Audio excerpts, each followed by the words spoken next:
And for our next speaker on the topic of sustainable development, the role of Unit Aid, is the distinguished former French Minister of Health, Culture and Foreign Affairs and the President of Unit Aid, Phillipe Douste-Blazy.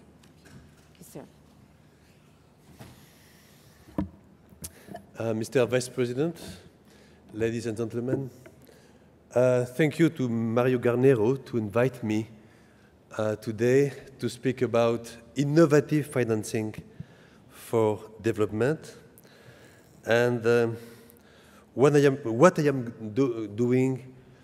am going to show about the health system can exist with the green economy.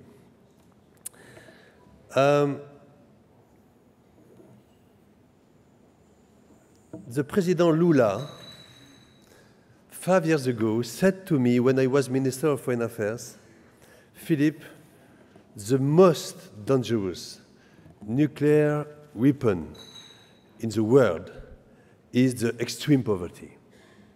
And I think that it is right.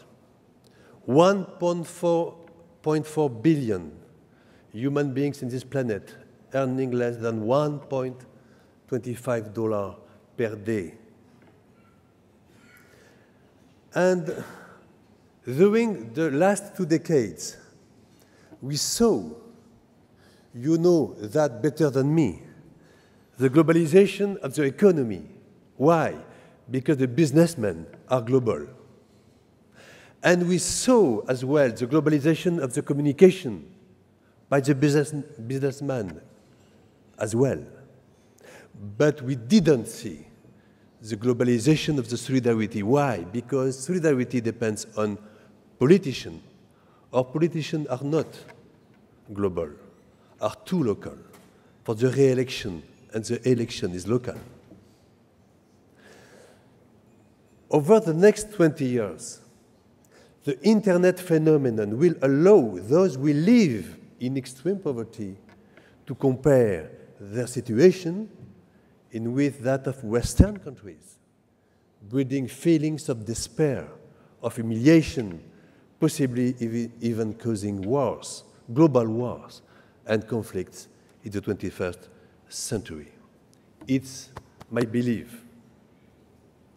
And we will not emerge from this current crisis unless we very rapidly purge these moral failings of globalization and unless we replace them at the heart of our social contract with a sense of justice and an idea of humanity. And for me, the globalization of the economy and the globalization of the communication without the globalization of solidarity is a way of courting disaster. Because you can see a scissors effect with an increase in needs and a decrease in official development aid. The increase in needs is for the Millennium Development Goals. We have to decrease the extreme poverty by half by 2015. And in Copenhagen, in Cancun, the need in additional $100 billion per year for the environmental issues. But the ODA stagnates at $120 billion a year. The ODA are based on the traditional tax resources of the states. And this official development aid is confronted with the greatest economic crisis the world has known since the Great Depression 75 years ago. So the scissors effect between public resources and the need to finance international solidarity for every human being is the major challenge and means we have to fulfill an historical responsibility. And we must find new funding, new tools, and revisit our approach to solidarity. How? By increasing pressure on governments to increase their ODA. But you cannot say to Spain or to Greece today that MPs are going to vote 1, 2, or 3 billion more for Africa. It's not possible. And second, by creating innovative financing for development. What is that? You have two kinds of innovative financing, the innovative funding and the innovative spending. The first type of innovative financing is the idea, a small idea, of a global solidarity contribution. This is a brand new idea that holds considerable potential for development. For the first time, a solidarity contribution voted by a national parliament will not be collected or directly managed by this country, but by a supranational collective body. It is the best tool to create a globalization of solidarity facing economic globalization. I am going to show for the example of health, but you can add the same thing for the green economy.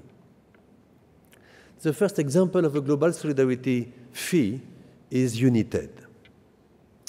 In 2006, with President Lula, President Chirac, the Prime Minister of Norway, the President of Chile, and the Prime Minister of the UK, we set up a new international body. Its very simple idea is to increase the price of a plane ticket in France by an increment so small, so painless, it is completely innocuous. And the Vice President Michel Temer this morning spoke about that. €1 for all domestic and European flights and €4 for international flights. It's absolutely painless. It is innocuous to the traveler, it's harmless for the state. If this harmless financing is done by a very large number of people, this will constitute large sums of money. And in 5 years, during 5 years, we raised 2.4, not 2.2, 2.4 billion US dollars. And nobody in France knows that he pay €1 more for each plane ticket. It's nothing for one person who can buy one plane ticket. And we have created a new mode of governance. It's, of course, in the board. I am the chair of the board, and we have the Prime Minister of Norway, the Prime Minister of the UK, the President of Brazil, the President of Chile, and the President of French Republic, and the President of African Union. It is for the public side. After that, we have a private sector. It's Bill Gates has accepted to be in the board. And after that, we have United Nations through the World Health Organization. And after that, you have civil society. And the President of French Republic has 1 vote, and the NGOs are 2 votes.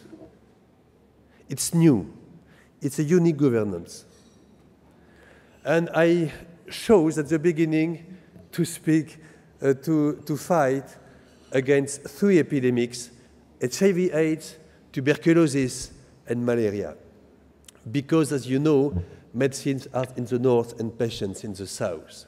We are now in 93 countries, 49 for HIV, 29 for malaria, and 72 for tuberculosis. When you see Jennifer is, HIV-positive child. And it is very interesting to speak about that, about our capitalism. You don't have